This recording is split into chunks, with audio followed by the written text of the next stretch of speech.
La salle du Conseil galactique était immense, plus grande que n'importe quel bâtiment sur Terre. Ses murs se courbaient en un dôme de cristal où se déployaient des étoiles de 1000 mondes différents. Au centre de ce vaste espace, un humain se tenait seul. L'ambassadeur John Porter gardait le dos droit et le visage impassible. Autour de lui, des extraterrestres de toutes formes et de toute taille remplissaient les rangées circulaires de sièges. Certains avaient des tentacules, d'autres des ailes. Certains crachaient du feu, tandis que d'autres vivaient dans des réservoirs de liquide. Ils avaient tous un point commun aujourd'hui. Ils le fixaient tous. Le tableau de vote au-dessus brillait de chiffres brillants. John avait vu ces chiffres grimper toute la matinée.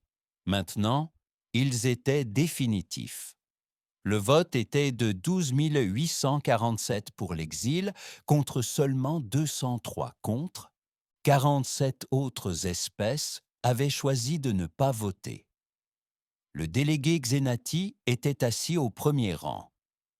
Ses longs tentacules violets se mouvaient en vagues lentes, ce qui, John le savait, témoignait de sa satisfaction. Les Xénatis avaient mené la campagne contre l'humanité pendant des années. Aujourd'hui était leur victoire. Une voix grave résonna dans la salle. Cela venait du président du Conseil, un Kelvari de 4,5 mètres de haut. Sa tête brillait d'une douce lumière bleue qui pulsait lorsqu'il parlait. « Le verdict est définitif », annonça le président. Chaque mot semblait suspendu dans l'air. L'humanité a été jugée trop agressive pour être membre de l'Assemblée galactique. La Terre et toutes les colonies humaines doivent se retirer dans la zone de quarantaine désignée. Vous disposez d'un cycle solaire pour vous y conformer. Le silence qui suivit fut pesant. Tous les extraterrestres attendaient de voir ce que l'humain allait faire. Allait-il crier, les supplier, les menacer? John Porter ne fit rien de tout cela. Il se contenta d'acquiescer d'un signe de tête. « Nous vous entendons, » dit John. Sa voix était ferme et claire. « Nous comprenons. Nous partons. » Quelque chose d'étrange se produisit alors. Les extraterrestres commencèrent à remuer sur leurs sièges. Certains se penchèrent en avant. D'autres échangèrent des regards avec leurs voisins. Les tentacules du délégué Xenati s'immobilisèrent. L'éclat du président vacilla. Il ne s'attendait pas à une telle réaction. Durant ces 1000 ans de service, les espèces exilées réagissaient toujours avec colère ou désespoir. « Et vous, accepterez-vous cette décision ?» demanda le président. « Oui », répondit John. « L'Assemblée a parlé. Nous allons commencer l'évacuation immédiatement. » Une ambassadrice vraxienne se leva. Ses écailles tintèrent à son mouvement. « Vous ne protestez pas. Aucun appel. »« Non, dit John. Vous ne protestez pas. »« Aucun appel. »« Non, dit John. Vous avez clairement exprimé votre choix. Nous le respectons. » Le délégué Xentai prit enfin la parole. Sa voix était humide et rauque. Vous, les humains, prétendez toujours être différents. Pourtant, votre histoire est pleine de guerres. Vous vous êtes battus les uns les autres pour des ressources, des terres, des idées. Tu as apporté cette même violence aux étoiles. John se tourna vers lui. Tu as raison. Nous avons un passé violent. Nous avons commis des erreurs. Si l'Assemblée nous trouve trop dangereux, alors nous partirons. Un autre extraterrestre, un petit Kélion aux plumes brillantes, gazouilla nerveusement. « Mais où iras-tu? La zone de quarantaine est en grande partie vide, peu de mondes habitables, ressources limitées. On se débrouillera, » dit simplement John. Le président leva un long bras. « Alors, c'est réglé.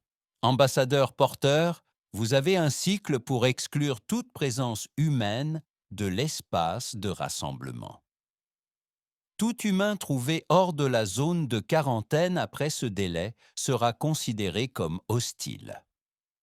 John s'inclina légèrement. Compris, président. Nous commençons immédiatement.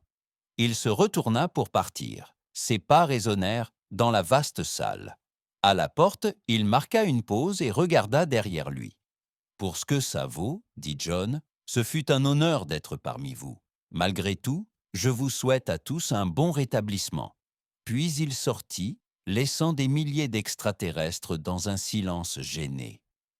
Les tentacules du délégué Zenati se tordirent de confusion.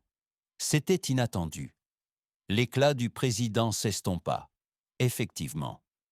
De toute ma vie, je n'ai jamais vu un exilé accepté avec autant de calme. Devrions-nous nous inquiéter ? Demanda le Vraxien. Le président ne répondit pas. Il fixa la porte par laquelle l'humain avait disparu et, pour la première fois depuis des siècles, il se sentit incertain quant à une décision du Conseil. La galaxie avait voté l'exil de la Terre. Ils ignoraient totalement ce qu'ils venaient de déclencher.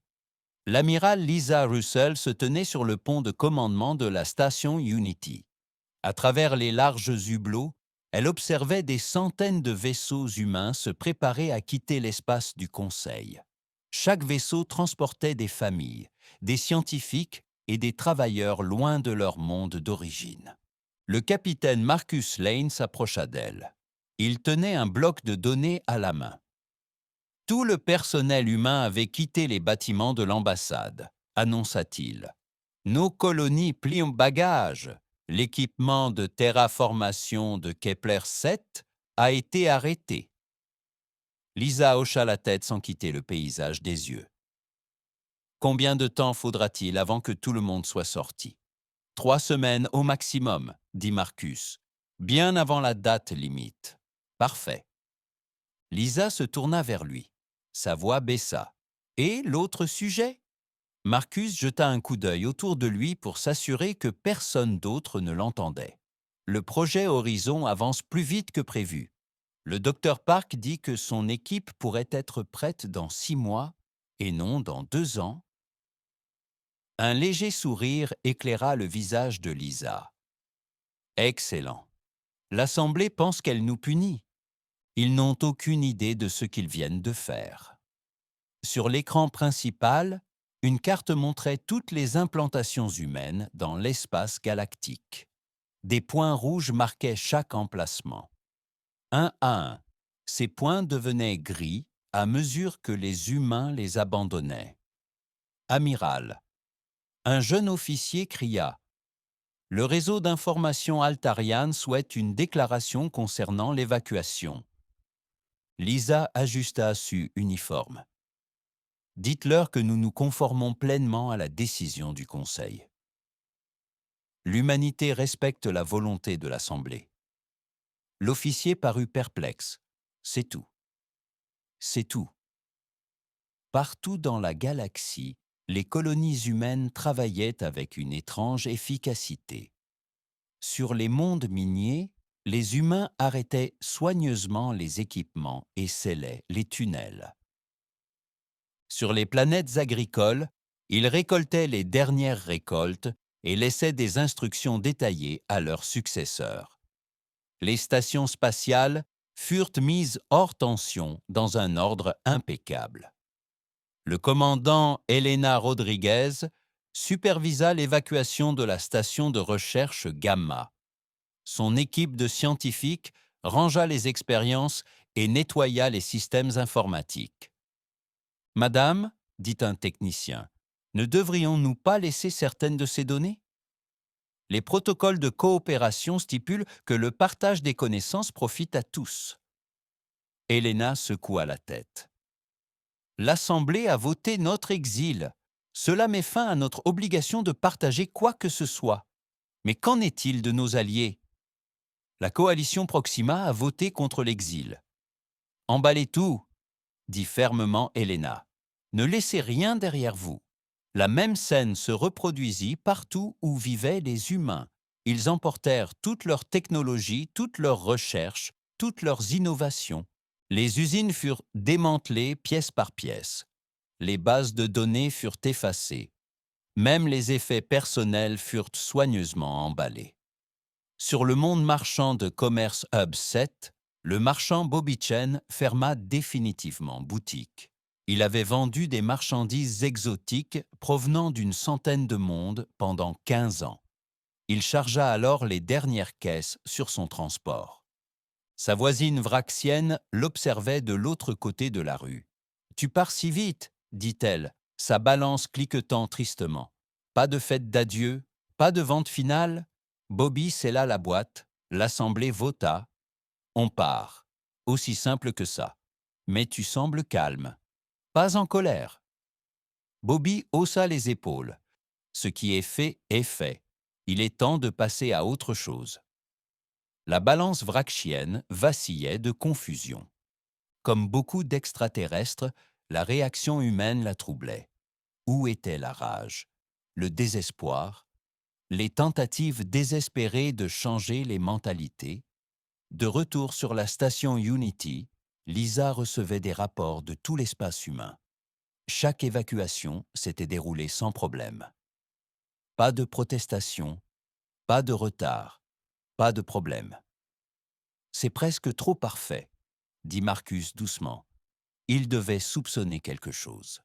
Lisa secoua la tête. « Qu'il se doute, il voulait notre départ. »« Nous partons. » Un message est arrivé de la Terre. Le visage de la présidente Angela Mitchell est apparu sur l'écran privé de Lisa. « Amiral, les sites de préparation sont prêts.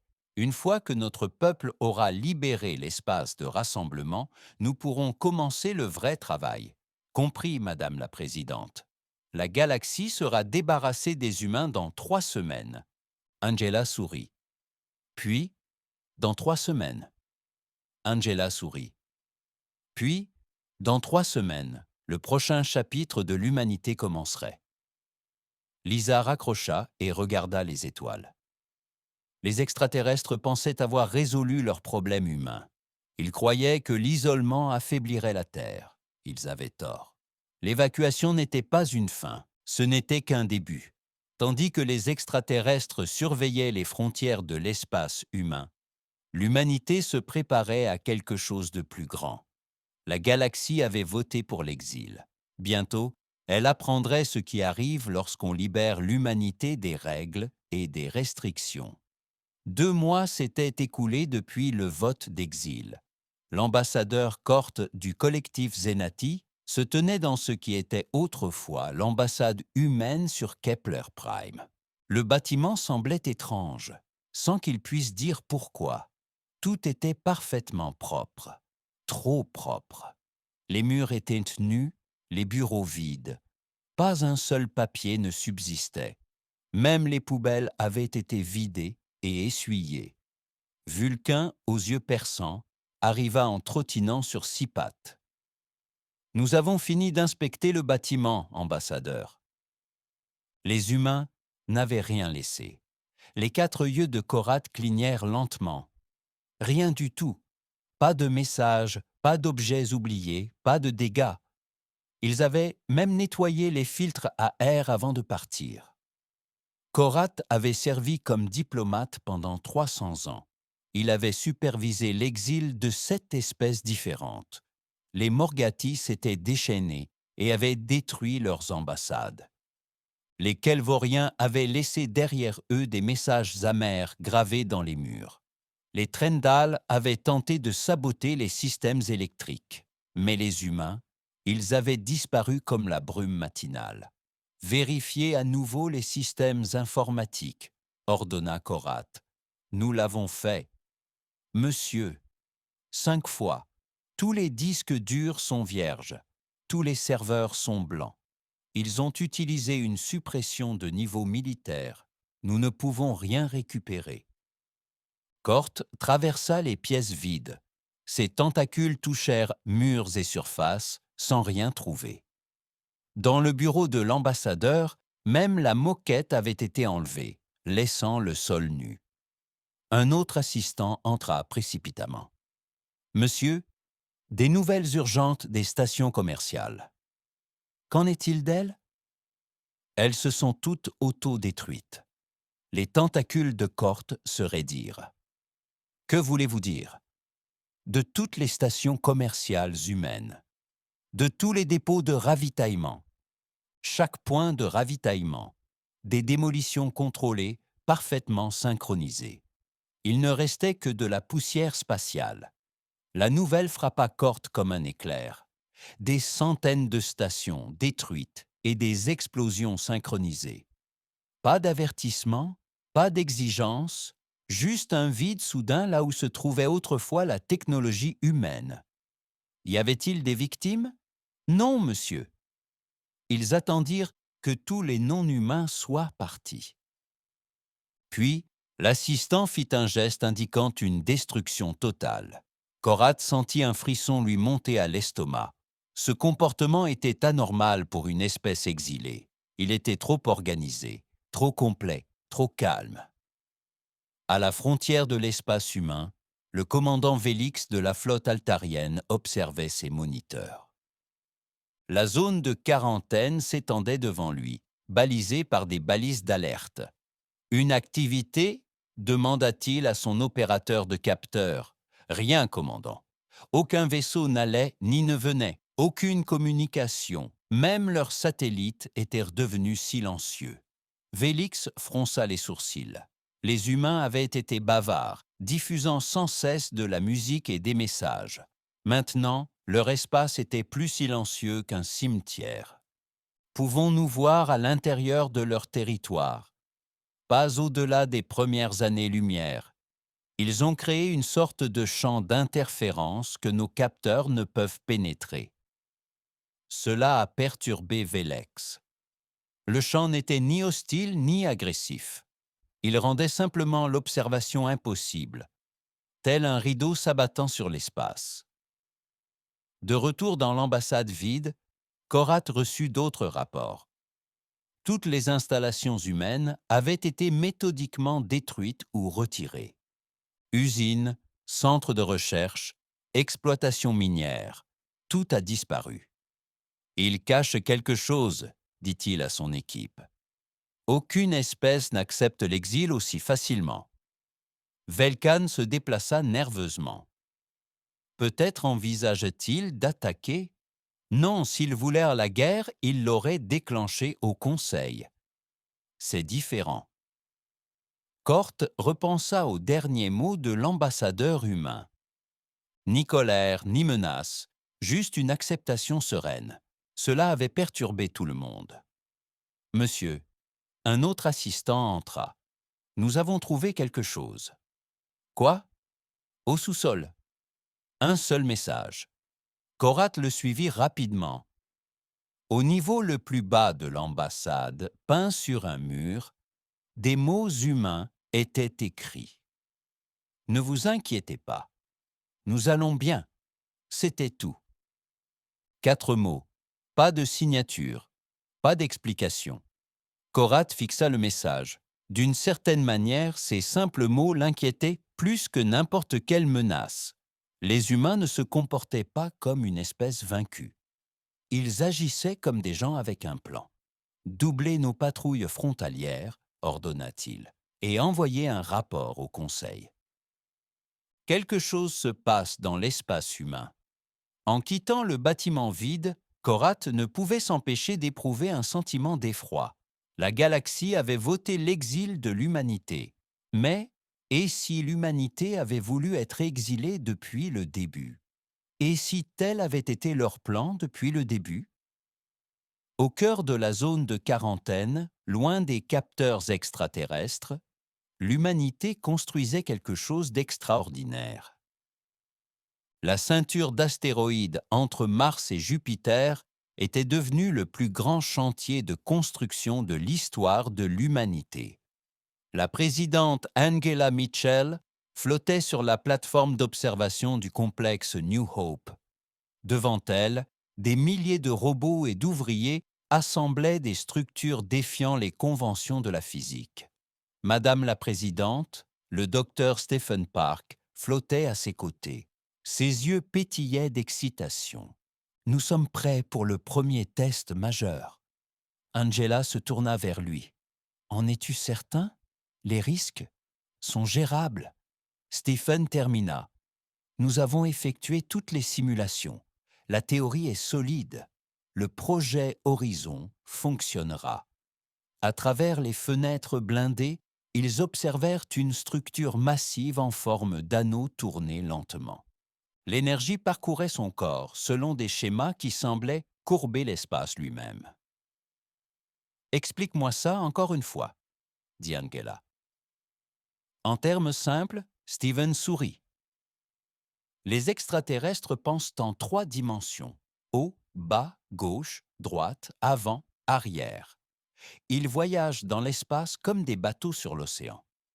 Et nous apprenons à nous éloigner complètement de l'océan, à traverser des dimensions qu'ils ne peuvent même pas percevoir.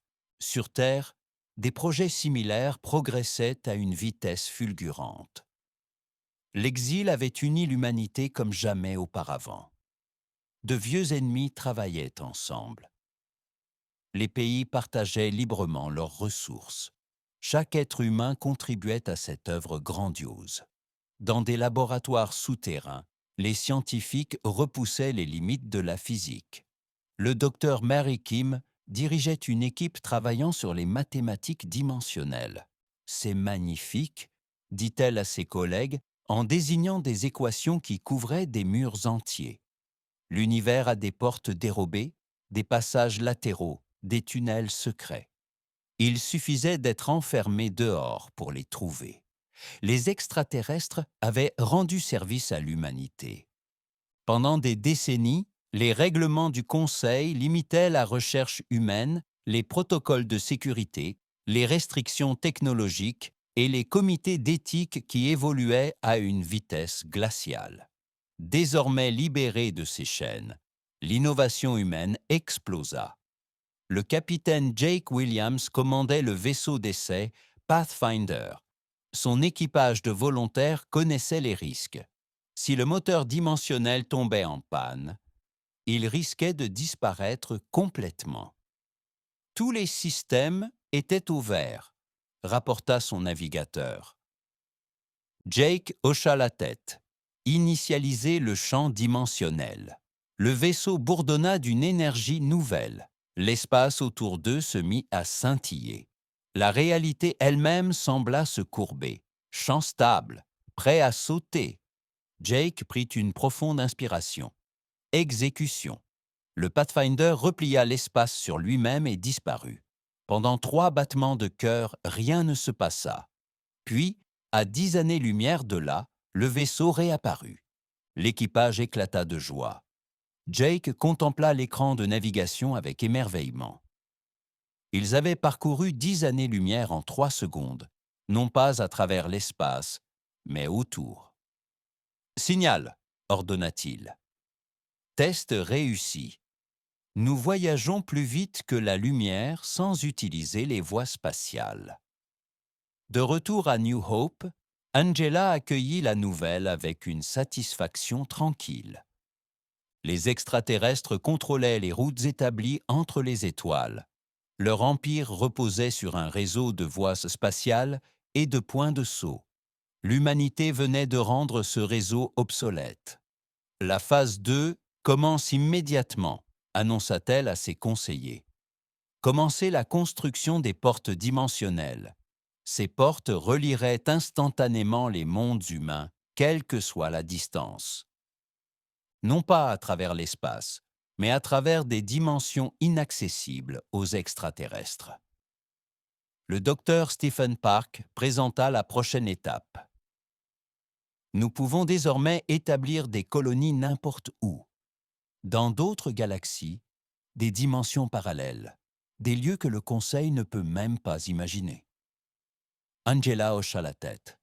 Dans combien de temps? 6 mois pour la première colonie extragalactique. 1 an pour l'exploration dimensionnelle. La salle vibrait d'énergie. Chaque humain présent comprenait l'ampleur de leur exploit. L'exil ne les avait pas affaiblis. Il les avait libérés. Les extraterrestres nous craignent parce que nous nous adaptons vite, dit Angela. Ils pensent que l'isolement nous affaiblira. Au lieu de cela, nous devenons quelque chose qui dépasse leur compréhension. Elle regarda la carte des étoiles indiquant la minuscule zone de quarantaine.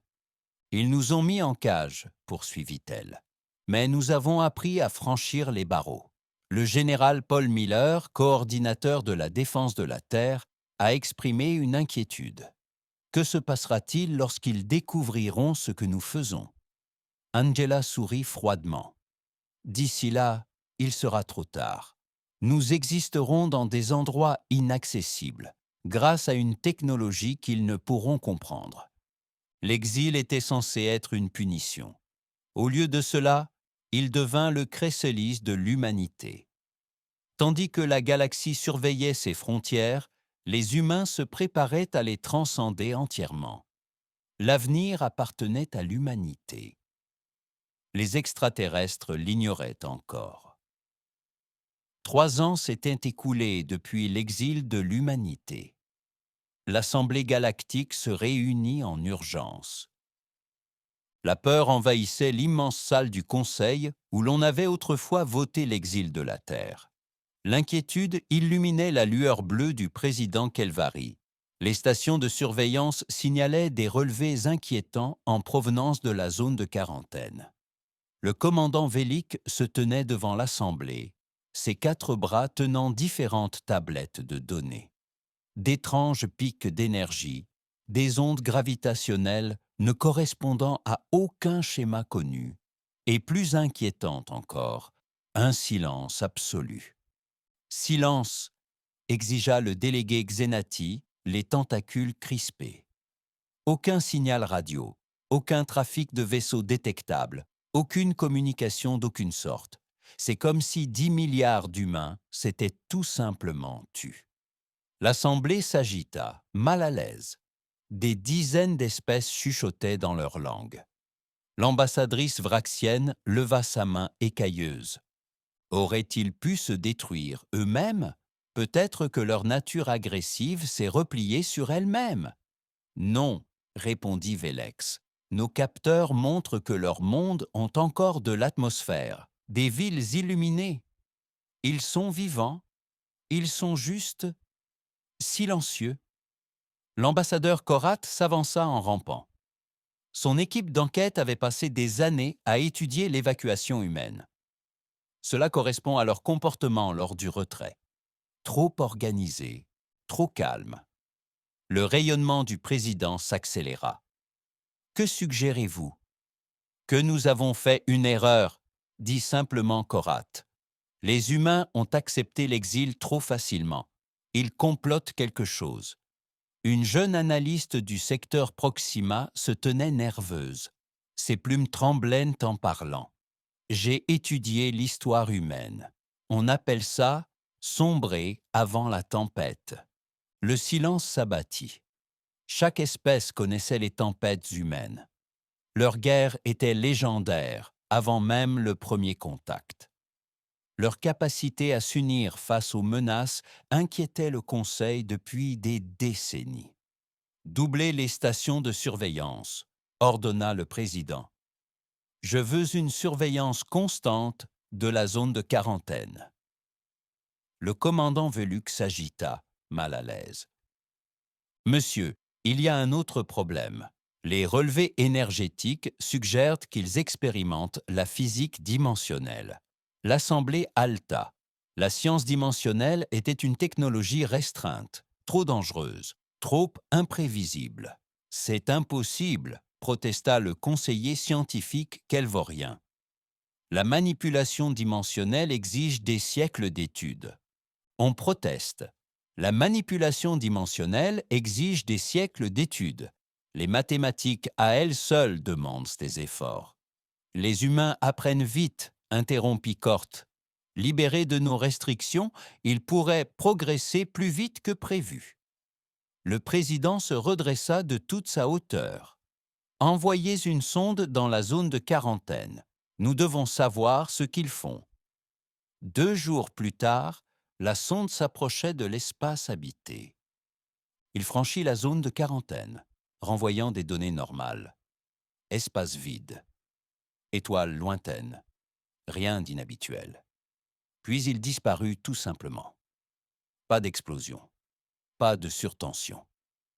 Un instant, il transmettait normalement. L'instant d'après, il cessa d'exister.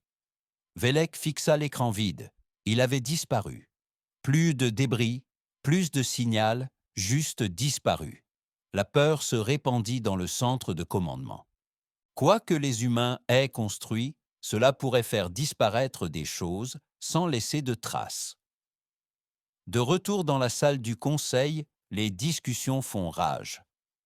Nous devrions nous préparer à la guerre, grommela le général Morgatti. Frapper avant qu'il ne nous frappe? Avec quoi? Demanda Korat avec amertume. Nous ne savons même pas où ils sont. Nos capteurs indiquent dans des espaces vides, là où nous savons qu'il existe des villes. Le philosophe Altarian parla prudemment. Peut-être devrions-nous tenter de communiquer avec eux, leur demander leurs intentions. Nous les avons exilés. Le président a rappelé à tous, nous avons voté pour les expulser. Pourquoi nous parleraient-ils maintenant? À l'insu de l'Assemblée, l'humanité observait leur panique avec intérêt.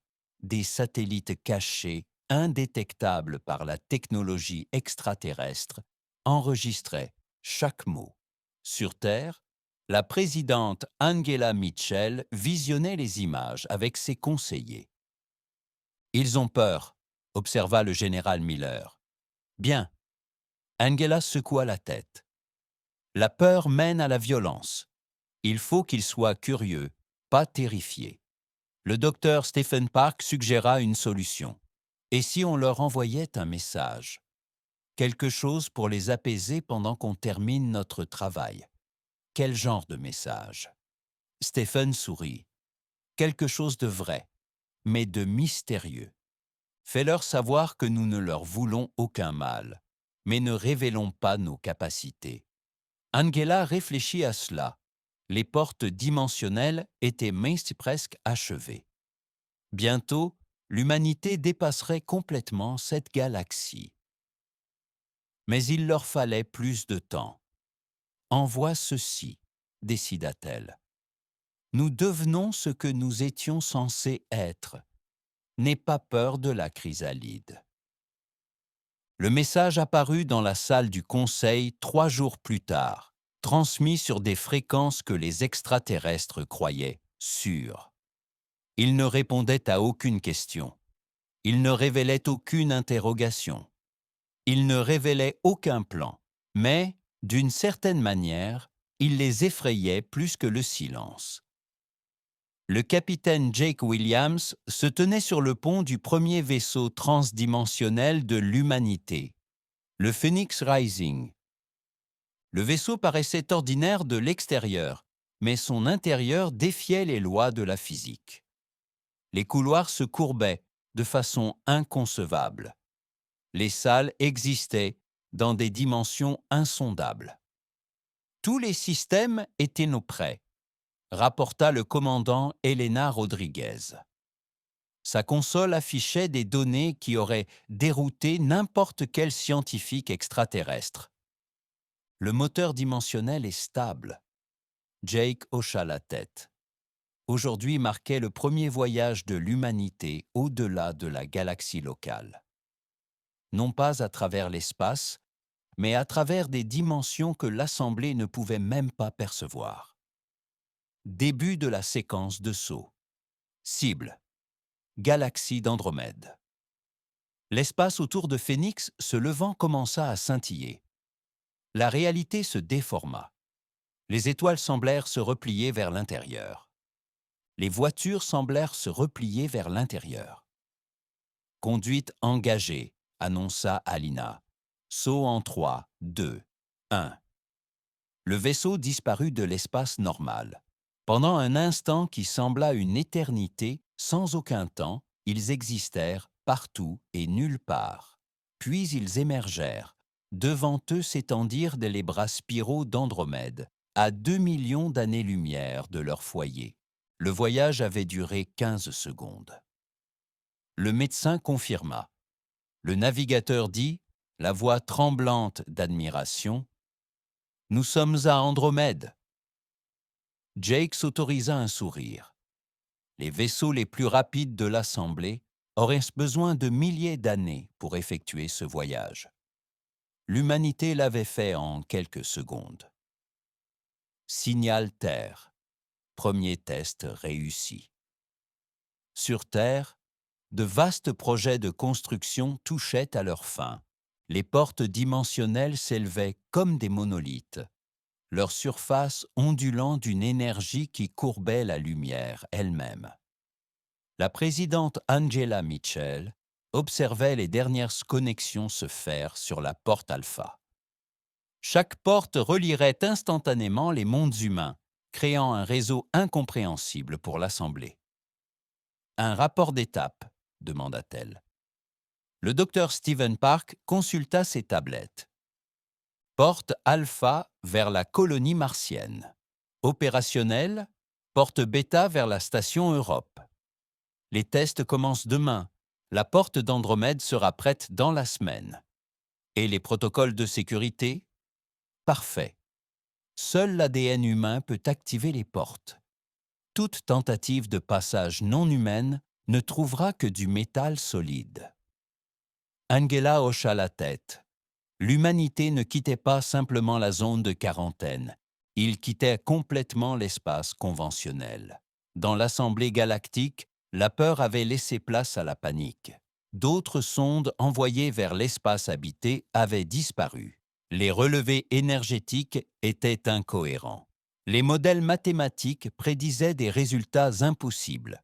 Ils brisent la physique, rapporta le conseiller scientifique calvorien. Nos équations indiquent que leurs signatures énergétiques ne peuvent exister. L'ambassadeur Korat a étudié les données. Non, ils ne brisent pas la physique. Ils utilisent une physique que nous ne comprenons pas. L'éclat du président était devenu d'un vert maladif. À quelle distance sont-ils? Nous l'ignorons. Leur technologie a complètement divergé de la nôtre. Nous ne pouvons même plus mesurer leur progrès. Pendant ce temps, des équipes d'exploration humaine se sont dispersées dans toutes les dimensions. Ils découvrirent des univers vides, en attente de colonisation, des terres parallèles dépourvues de vie intelligente, des réalités où la physique fonctionnait différemment, offrant de nouvelles possibilités. Le capitaine Jake Williams mena des missions vers des lieux que l'Assemblée ne pouvait imaginer. Son équipage planta des drapeaux humains sur des mondes de galaxies lointaines, dans des dimensions parallèles, dans des réalités où le temps s'écoulait à rebours. Chaque nouvelle dimension est un laboratoire, expliqua le docteur Park aux colons. Une physique différente implique des opportunités différentes. Des technologies impossibles dans notre univers fonctionnent parfaitement à côté. Le réseau dimensionnel s'est développé quotidiennement. Les humains se déplaçaient entre les réalités aussi facilement que franchir des portes. Les enfants nés dans les colonies ont appris à penser dans des dimensions que leurs parents pouvaient à peine comprendre. Aux abords de la zone de quarantaine, le commandant Vélix observait ces écrans inutiles. Ces capteurs indiquaient un espace vide où les renseignements signalaient une activité humaine. « Monsieur », rapporta son aide de camp, « un autre message venu de l'espace humain. » Vélex le lut avec un malaise grandissant. La chrysalide s'ouvre bientôt. Le papillon se souvient de la chenille, mais ne peut reprendre sa marche. Il ne comprenait pas la métaphore, mais le sens lui semblait clair. L'humanité devenait quelque chose de nouveau, quelque chose qui dépassait son entendement. Dans son bureau de la station terrestre transdimensionnelle, Angela Mitchell signa l'ordre de la phase 3. L'humanité allait bientôt se révéler à la galaxie, non pas comme l'espèce exilée qu'elle était autrefois, mais comme quelque chose de totalement nouveau. 5 ans, dit-elle à ses conseillers. Dans 5 ans, nous serons prêts à leur montrer ce que nous sommes devenus. La galaxie avait voté l'exil de la Terre. Jamais il n'aurait imaginé que la Terre abandonnerait la réalité elle-même. 5 ans après le vote d'exil, l'humanité rompit son silence. Le message arriva simultanément sur chaque planète d'assemblage, chaque station de surveillance, chaque capitale extraterrestre. Il ne contenait que 2 mots, merci. Puis vinrent les coordonnées, non pas de la zone de quarantaine, mais de 17 galaxies différentes, d'endroits que les cartes de l'Assemblée n'indiquaient même pas. L'ambassadeur John Porter apparut dans la salle du Conseil galactique, non pas en personne, mais sous la forme d'un hologramme parfait, plus vrai que nature. Il paraissait inchangé, mais quelque chose en lui semblait différent. Son image vacillait légèrement, comme s'il existait dans plusieurs dimensions à la fois. « Salutations, Assemblée », dit-il calmement. « J'apporte un message des dimensions humaines unies. » La couronne bioluminescente du président clignotait de manière erratique. « C'est impossible. Vous êtes en zone de quarantaine. Nos capteurs. Montrez-nous ce que nous voulons qu'ils montrent. » John termina. « Nous avons été très occupés ces 5 dernières années. La salle du conseil s'est embrasée. Les espèces ont crié dans des dizaines de langues. Les tentacules des délégués Xénatis se sont tordus d'agitation. » John leva la main. Les cris ont cessé, non pas parce qu'il l'avait ordonné, mais parce que son geste révélait quelque chose d'incroyable. Sa main existait simultanément à plusieurs endroits, chaque position étant aussi réelle l'une que l'autre. « Vous nous avez donné l'impulsion nécessaire, » continua John. « Pendant que vous nous mainteniez dans un petit coin d'une galaxie, nous avons trouvé les clés de l'infini. » L'écran principal s'activa. Il montrait des colonies humaines à travers l'univers, des villes flottant dans le vide intergalactique, des stations en orbite autour des étoiles d'Andromède, des colonies dans des lieux qui ne pourraient exister selon la science de l'assemblage. Nous avons établi une présence dans 17 galaxies. John a rapporté. Nous avons établi des contacts avec des espèces que vous ne rencontrerez jamais. Nous avons découvert des technologies que vous ne pouvez imaginer, avec des espèces que vous ne rencontrerez jamais. Nous avons découvert des technologies que vous ne pouvez imaginer. L'ambassadeur Korat a retrouvé sa voix. Vous avez violé l'exil. Vous avez quitté la zone de quarantaine. L'image de John sourit. Non, nous n'avons jamais quitté la zone de quarantaine. Nous avons simplement élargi notre définition de l'espace. L'affichage a changé. Il présentait la zone de quarantaine sous un nouvel angle. Les frontières restaient intactes dans l'espace tridimensionnel, mais dans les dimensions supérieures, l'humanité les avait simplement contournées. Votre quarantaine, c'est comme dessiner un cercle au sol pour piéger un oiseau, expliqua John. Tout fonctionne bien jusqu'à ce que l'oiseau apprenne à voler. Le conseiller scientifique kelvorien étudia les relevés. C'est la transcendance dimensionnelle. La physique théorique suggère qu'il faudrait des millions d'années pour y parvenir.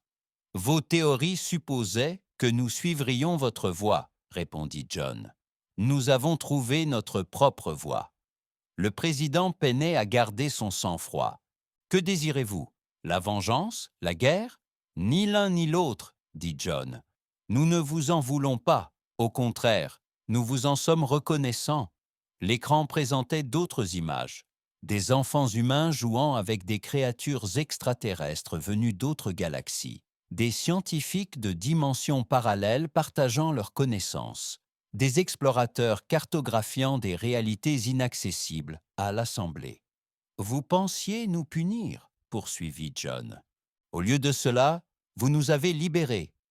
Vos restrictions nous ont freinés. Votre peur de notre potentiel vous a conduit à créer ce que vous redoutiez le plus. Le délégué Xanati s'est levé. Vous espérez que nous croirons que vous ne nous voulez aucun mal. Le délégué Xanati s'est levé. Vous espérez que nous croirons que vous ne nous voulez aucun mal.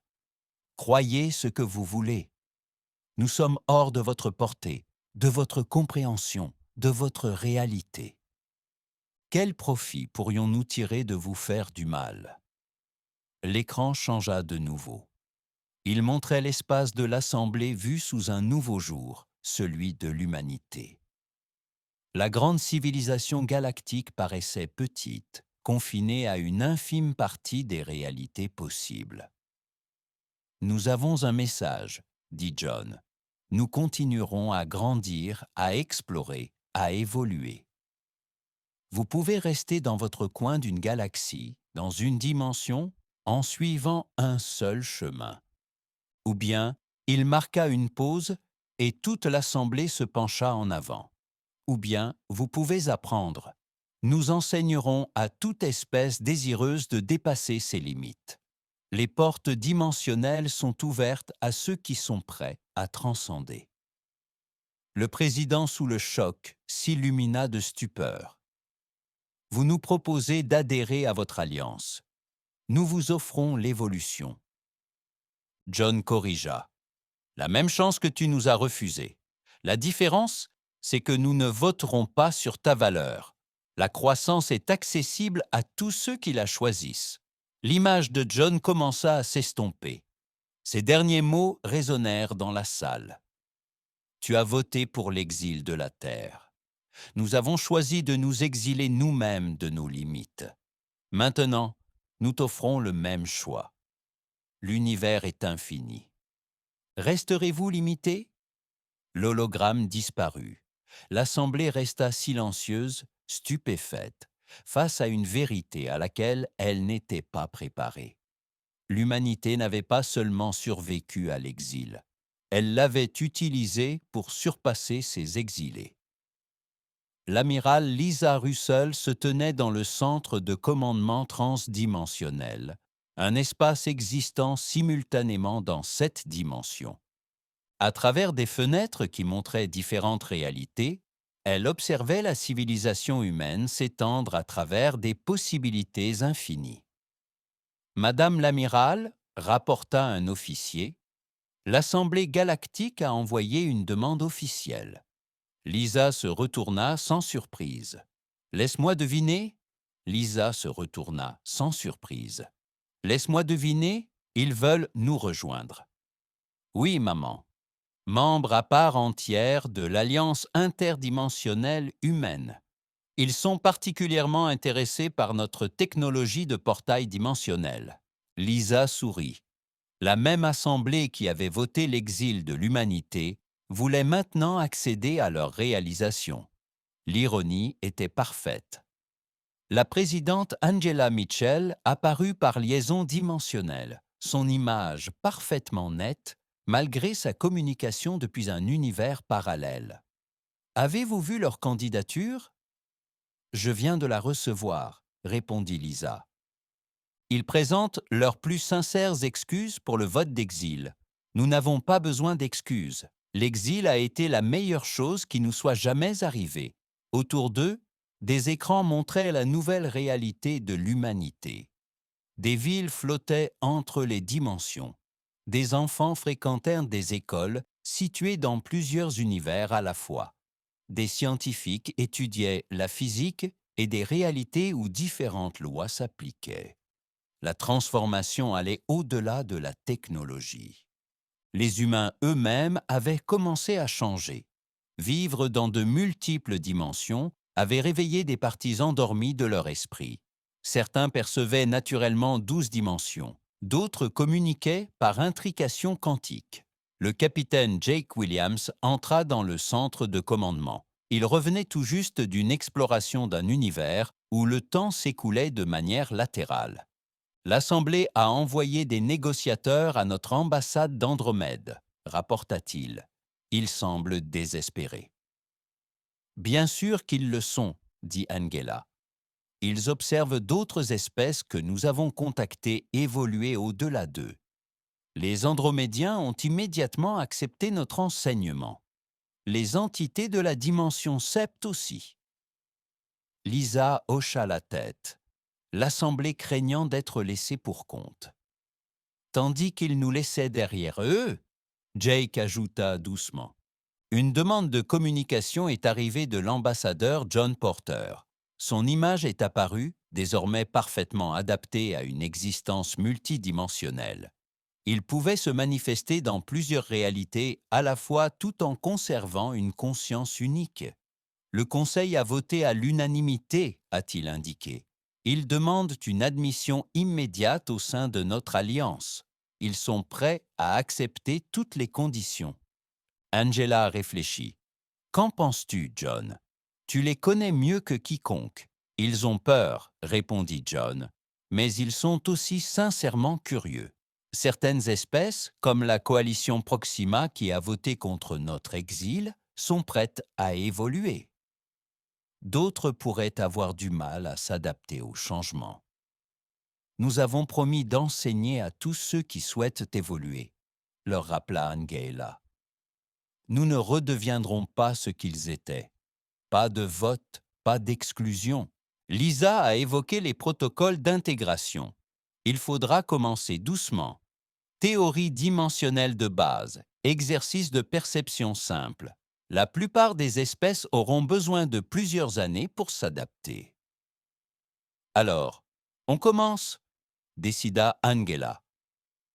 Ouvrir les premiers centres de formation. Accepter leur candidature. 3 mois plus tard, les premiers étudiants extraterrestres arrivaient dans les académies dimensionnelles de l'humanité. La déléguée vraxienne qui avait autrefois remis en question l'exil de l'humanité peinait désormais à comprendre les mathématiques à 4 dimensions. « Ça me démange la balance », avoua-t-elle à son instructeur humain, Danny Phillips. Danny sourit patiemment. « Ton cerveau se reconfigure. Dans quelques mois, tu découvriras des dimensions que ton espèce n'aurait jamais imaginées. » Dans l'espace humain, des scènes similaires se déroulèrent. D'anciens ennemis devinrent des disciples. D'anciennes civilisations apprirent des espèces qu'elles avaient exilées. Certaines s'adaptèrent rapidement. La coalition Proxima produisit son premier navigateur dimensionnel en 1 an.